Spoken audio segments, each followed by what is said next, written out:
Selamat siang saya ucapkan kepada Bapak Sigit Purnomo selaku dosen Bahasa Indonesia yang mengajar di Prodi Pendidikan Fisika. Baik, sebelumnya perkenalkan, nama saya Nurfayantika. Di sini saya akan mempresentasikan jurnal yang berjudul Performance Mahasiswa PPL terhadap peningkatan hasil belajar fisika siswa di SMA. Jurnal yang akan saya presentasikan kali ini ditulis oleh Ibu Paradiba, dan jurnal ini berkaitan dalam bidang pendidikan fisika.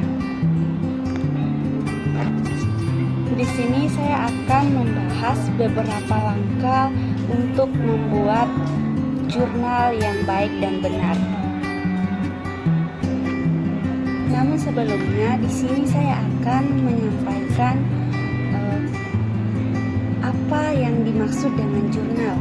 Nah, jurnal ini merupakan tulisan khusus yang memuat artikel suatu bidang ilmu tertentu. Seperti yang saya akan presentasikan pada kali ini, jurnal dalam bidang pendidikan. Dalam membuat jurnal, kita harus memperhatikan susunan jurnal yang benar.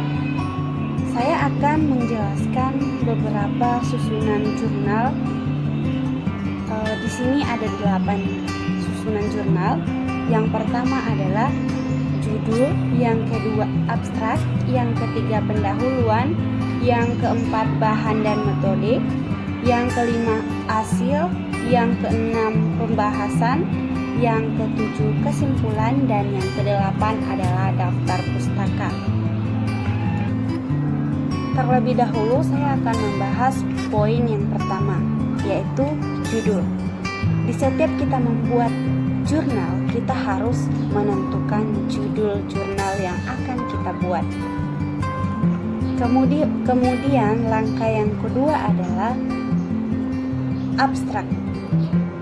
Abstrak ini merupakan penyajian singkat mengenai isi tulisan, sehingga pada tulisan ia menjadi bagian tersendiri. Abstrak juga berfungsi untuk menjelaskan secara singkat kepada pembaca. Sering kita temukan di dalam jurnal yang kita baca bahwa abstrak itu dia ada bagian tersendiri, dia tidak termasuk ke dalam pendahuluan, pembahasan, dan teori pembahasan lainnya. Tetapi dia memiliki bagian tersendiri sebelum pendahuluan. Itu yang disebut dengan abstrak. Setelah abstrak, yang ketiga adalah pendahuluan. Apa yang dimaksud dengan pendahuluan? Pendahuluan adalah kita menceritakan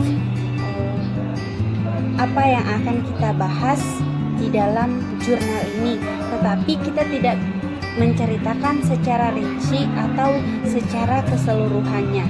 Hanya sebagian dari isi pembahasan saja yang kita cantumkan dalam pendahuluan ini. Yang keempat adalah bahan dan metode. Dalam jurnal ini ada beberapa metode penelitian yang dipakai. Nah, seperti poin pertama itu bagan alir penelitian. Yang kedua adalah metode pengambilan data. Metode pengambilan data ini dilakukan seperti kegiatan PPL sekolah, kemudian pengambilan data atau pengumpulan data, dan yang terakhir itu ada pengolahan data. Setelah bahan dan metode, yang kelima ada hasil, dan yang keenam ada pembahasan. Pembahasan ini berisi pembahasan dari penelitian PPL yang dilakukan di sekolah. Terus kemudian yang ketujuh ada kesimpulan, dan yang kedelapan ada daftar pustaka. Pada kesimpulan, kita sangat mudah untuk menentukan atau menarik kesimpulan dari jurnal yang kita baca, dari jurnal yang kita buat, dan kita tinggal menyimpulkan apa yang ada di dalam jurnal tersebut. Dan yang kedelapan ini daftar pustaka. Kita harus memperhatikan ketika kita menulis daftar pustaka, karena seringkali terjadi kesalahan dalam penulisan daftar pustaka. Biasanya pada penulisan daftar pustaka, nama pengarang dibalik, kemudian tahun terbit, kemudian judul buku, kemudian kota terbit, dan yang terakhir itu penerbit. Nah, jadi kita harus memperhatikan beberapa hal dalam penulisan daftar pustaka. Sekian dari hasil presentasi saya mengenai jurnal yang berkaitan dalam bidang ilmu pendidikan fisika. Jika ada kesalahan